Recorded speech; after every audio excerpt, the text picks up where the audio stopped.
Welcome sa DRS 2.0. Fresh at nagbabagang happenings ba ang hanap mo? Mga padabarkads man yan o mga trending topics? Pwes, sagutin natin yan. Kaya naman isubscribe nyo na ang ating channel para sa mga nagbabagang balita everyday.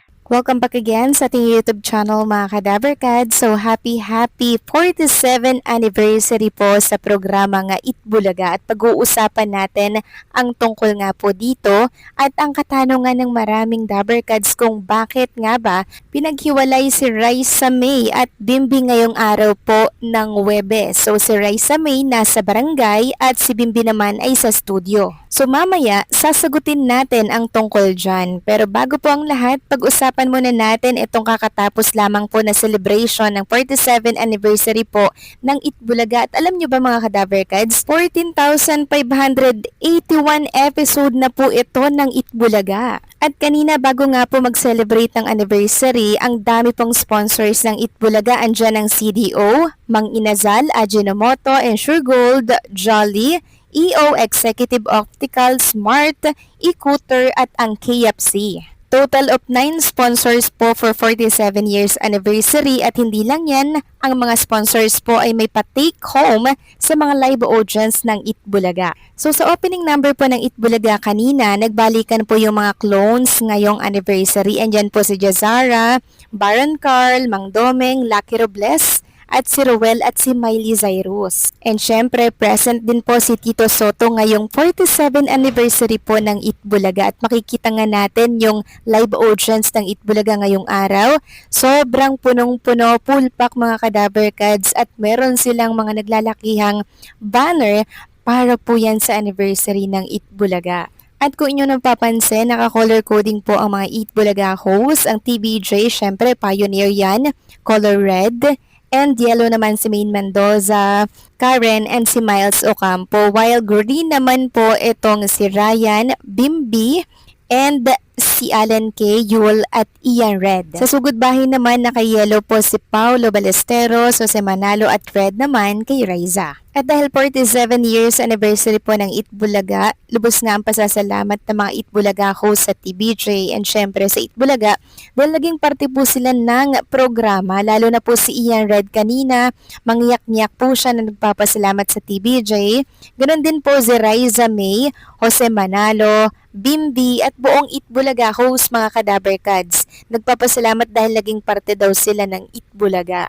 And syempre hindi rin po mawawala ang pa-cake ng Itbulaga na kung saan meron nga po diyang nakalagay na 47 years na po sila. So 3 years na lang, 50 na ang Itbulaga. 50 years na po sila. And sana nga po'y umabot sila ng 100 years mga Kadabarkads dahil marami po nilang napapasaya, natutulungan at nabibigyan po ng pag-asa. Samantalang during Age is Right naman po ang daming mga Dabarkads natin yung nagbalikan dito. Una na po dyan si Elmar. Siya po yung nanalo noon ng 1 million sa segment na Kaya Mo To. Special guest din syempre si Devra Liz na host din po ng Itbulaga and syempre si Chiki Holman na first ever Itbulaga host or first female Itbulaga host mga Kadabarkads. And kanina nga po ni-recreate nila ni Bossing, ni Tito Soto and Boss Joey yung picture nila dati. Kaso nyo nga lang hindi po mabuhat si Chiki Holman kasi syempre mga seniors na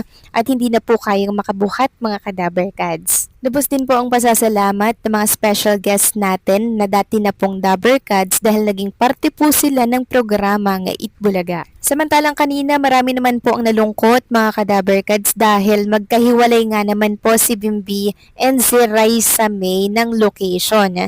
So si Bimbi po nasa studio and si Raisa May po ay nasa sugod bahay mga kapatid. Buo akala talaga ng ilang mga Dabarkads natin, wala daw po si Raisa May pero inilagay po pala siya sa sugod bahay mga kapatid. Kaya naman nakita natin yung kalungkutan ni Bimbi mga Kadabarkads, diba? Hindi natin siya nakikitang makulit. Iba talaga pagkasama niya po si Raisa May mga Kadabarkads, diba? And dahil nga dyan, marami nagtatanong, bakit po pinaghiwalay si Raisa May at si Bimbi ngayon? Akala pa naman daw nila ay magkasama ang mga ito. So meron po tayong nabasa mga Kadabarkads na ito po yung dahilan. Sabi niya dito, sayang akala ko magkakasama sila Raisa May at Bimbi sa Itbulaga ngayong araw ng Huwebes sa 47 anniversary ng Itbulaga. Pero hiwalay sila, si Raisa sa barangay, si Bimbi sa studio.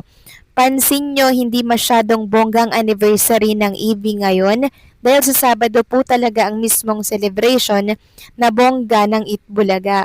Hindi po totoo na pinaghiwalay muna dahil may love triangle sa Itbulaga with Raisa, Yul at Bimbi. So ayan po, meron palang isyong ganyan mga kadaberkads na parang nagkakainitan daw, nagkakaselosan daw dahil yung nangyari kahapon nga po, instead na si Raisa itatabi nga kay Yul, pumagitna po si Bimbi mga kadaberkads. Kaya naman marami po ang naawa kay Yul dahil talagang binabakura na daw po ni Bimbi itong si Raisa. Kaya marahil daw inihiwalay muna si Raisa May at hindi muna inilagay sa Itbulaga Studio. So wala ang katotohanan yun mga kadaberkadsa kasi okay naman po si Yul and si Bimbi. Although hindi naman sila ganun ka-close pero syempre igalang po natin yung nararamdaman ng mga batang to, lalo na si Bimbi na talaga namang ramdam natin yung selos, very seloso po talaga siya. And syempre, huwag kayong mag-alala mga kadaberkads kasi may Sabado pa po. Baka doon pagsamain si Raisa May at si Bimbi sa mismong celebration po ng Itbulaga. Alam nyo naman po ang TBJ, di ba?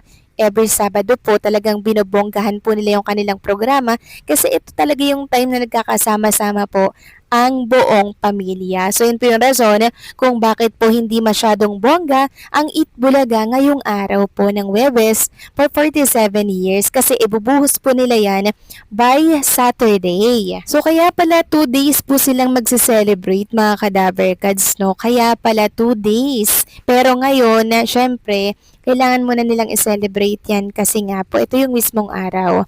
Pero yung mismong celebration by Saturday po talaga. Samantalang kanina naman sa Sugod Bahay mga kapatid, andyan po mga kadaberkads ang special guest natin na si Miss Iza Calzado para po yan sa Naproxen Planax. At kanina nga mga kadaberkads, grabe po yung viewers ng Itbulaga ha, ang na-screenshot ko 147k.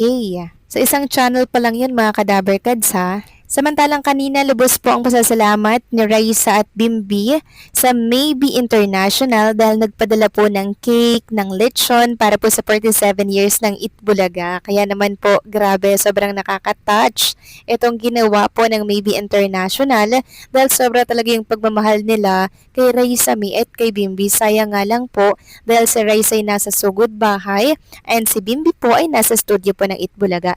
Pero for sure, pagtapos naman po ng Sugod Bahay mga kapatid, rekta naman po sa studio si Raisa May Dizon. So kayo ba mga kadaberkads, ano po ang masasabi ninyo dito sa update nating ito? Please comment down below.